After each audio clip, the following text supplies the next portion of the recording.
জেলে যাবার সময় হয়েছে, আপনি কথাবার্তার মধ্যেই বুঝতে পারবেন মুকুল রায় বেঈমান। ভালো কথা, মুকুল রায় বেঈমান। হ্যাঁ, তুমি জ্যান্ত সিরাজদৌলার বাচ্চা, ঠিক আছে। মাধ্যমে স্বাগত। আমরা গতকাল আমরা দেখলাম যে সিবিআই চার্জশিট নিয়ে কথা হচ্ছিল, যেখানে দেখা যাচ্ছিল সিবিআই চার্জশিটে অভিষেক বন্দ্যোপাধ্যায় বলে একজনের নাম উঠে এসেছিল। কিন্তু দেখলাম গতকাল নেতাজি ইন্ডোর স্টেডিয়ামে দাঁড়িয়ে তৃণমূলের সাংসদ অভিষেক বন্দ্যোপাধ্যায় তিনি নিজে থেকেই বলছেন যে সিবিআই চার্জশিট নাকি দু জায়গায় তার নাম। ভালোই তো। আর জনৈক কথাটা লেখা ছিল, বোধহয় ওদের সিস্টেমে ওইভাবে লিখতে হয়, আমি অত বলতে পারবো না, সেই জন্য লিখেছিল। তো এখন নিজেই মেনে নিয়েছে। হ্যাঁ, তো আর অসুবিধা কোথায়, ফাঁসি কাটে চলে যাক।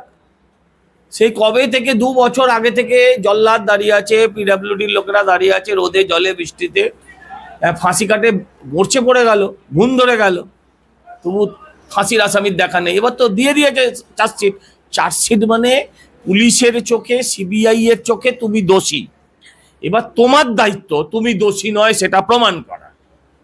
উনি বলেছেন যদি আমি দোষী প্রমাণিত হই, তো যদি সিবিআই, উনি বলছে আদালতে যেতে হবে না, ফাঁসিতে চলে যাব। সিবিআই যখন বলেছে, এফআইআর যখন তোমাকে চার্জশিট দিয়েছে, তার মানে সিবিআই এর চোখে তুমি দোষী। এবার তুমি যে দোষী নয় সেটা প্রমাণ করার দায়িত্ব তোমার। এবার তুমি সেটা প্রমাণ করো, নয় ফাঁসিতে চলে যাও। না, উল্টো তো উনি বলছে নাকি সিবিআই নাকি বিজেপির মতো ভাব পাচ্ছে, কথা বলছে, ভয় পেয়েছে ওনাকে। পাগলে কি না বলে, ছাগলে কি না খায়।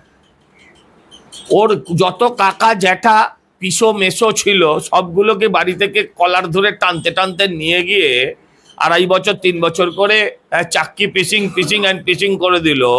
এখন বলছে ওকে ভয় পেয়েছে। কি অরণ্যদেব? ও অরণ্যদেব যে ওকে ভয় পাবে? জেলে যাবার সময় হয়েছে, আপনি কথাবার্তার মধ্যেই বুঝতে পারবেন। একেবারে উনি বলছেন নাকি হচ্ছে যে নাকি ওনাকে বারবার নাকি বলা হচ্ছে অভিষেক বিজেপিতে যাচ্ছেন, আমার গলা কাটলে সেখান থেকে মমতা বন্দ্যোপাধ্যায় জিন্দাবাদ।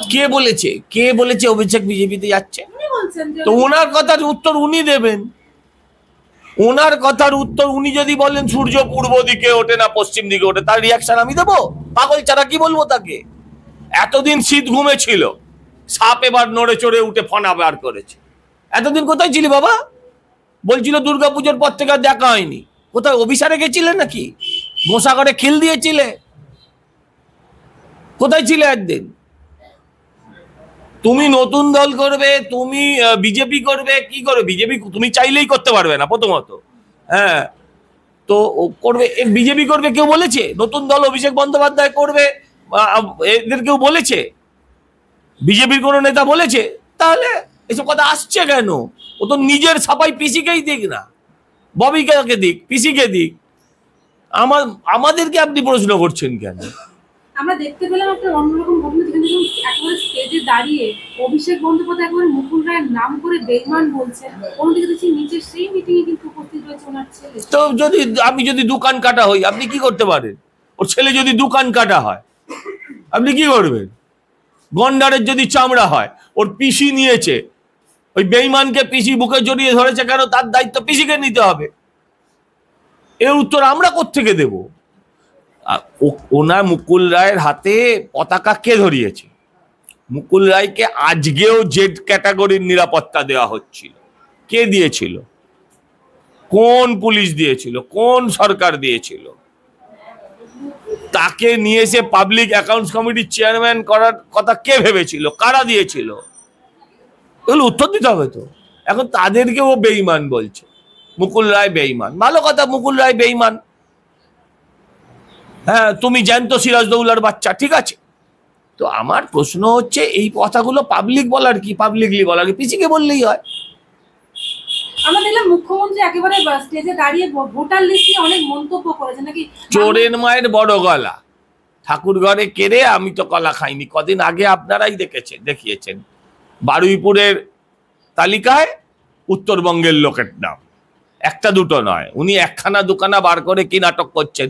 আর প্রথমত ভোটার লিস্ট অনলাইনে হয় না, আর দ্বিতীয় কথা হচ্ছে এখানে ভোটার লিস্টের কাজ যারা করেন সব রাজ্যের লোক। ও এগুলো কেন্দ্রীয় সরকারের কোনো হাত নেই এখানে। মুখ্যমন্ত্রী তো হুঁশিয়ার দিলেন নাকি ধর্নায় বসতে পারেন উনি। শুধু বসবেন কেন, দাঁড়িয়েও থাকতে পারেন, শুয়েও পড়তে পারেন, তাতে আমি কি করব? ওনার মাঝে মাঝে নিজের টিআরপি বাড়ানোর জন্য এসব নাটক করতে ইচ্ছে হয়, তা আমি কি করতে পারি আপনি বলুন না। উনি তো অভিযোগ করছেন নাকি দিল্লি মহারাষ্ট্রে এভাবেই ভোটার লিস্টে কারচুপি করে নাকি হারানো হয়েছে। দিল্লি মহারাষ্ট্রের একটা লোকের কথা বলছে না, দিল্লি মহারাষ্ট্রের যারা হেরেছে তাদের একজন লোক কথা বলছে না, কথা বলছে কে? হ্যাঁ, যে হারবে সে, আগামী দিন যে হারবে সে বলছে। আর মুখ্যমন্ত্রী যে অভিযোগ করছেন যে নাকি দিল্লি মানে হরিয়ানায় বসে নাকি ভোট দিলে এখানে ভোট পড়ে যাবে, সত্যি কি এটা সম্ভব? গাঁজা ফাজা খেয়ে যদি আপনি দেন হতেও পারে, সুস্থভাবে সম্ভব না। কোনো মণিপুরি গাঁজা নাকি শুনেছি খুব তারে হয়, ওইসব খেয়ে যদি কেউ দেয় তাহলে হতে পারে। আর মুখ্যমন্ত্রী বলছে যে 2026 নাকি আরো জোরে খেলা হবে। হবে তো, সে তো বটেই হবে, আরো জোরে খেলা হবে, 14 তলা থেকে ফেলা হবে, অনেক কিছু হবে।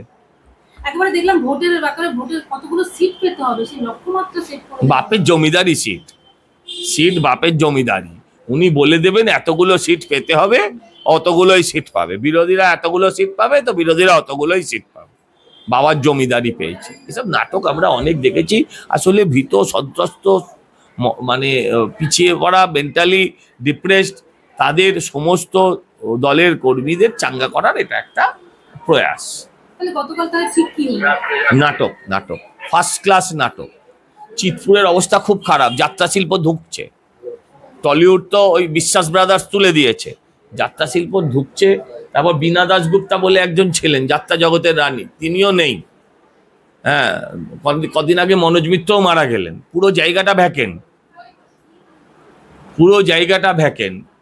হ্যাঁ, পিসি ওই জায়গাটা, বীণা দাশগুপ্ত জায়গাটা নিতেই পারেন, মনোজ মিত্রর জায়গাটা কে নেবে আমি বলতে পারছি না, কিন্তু পিসি অনায়াসে বীণা দাশগুপ্তর জায়গাটা নিতে পারে।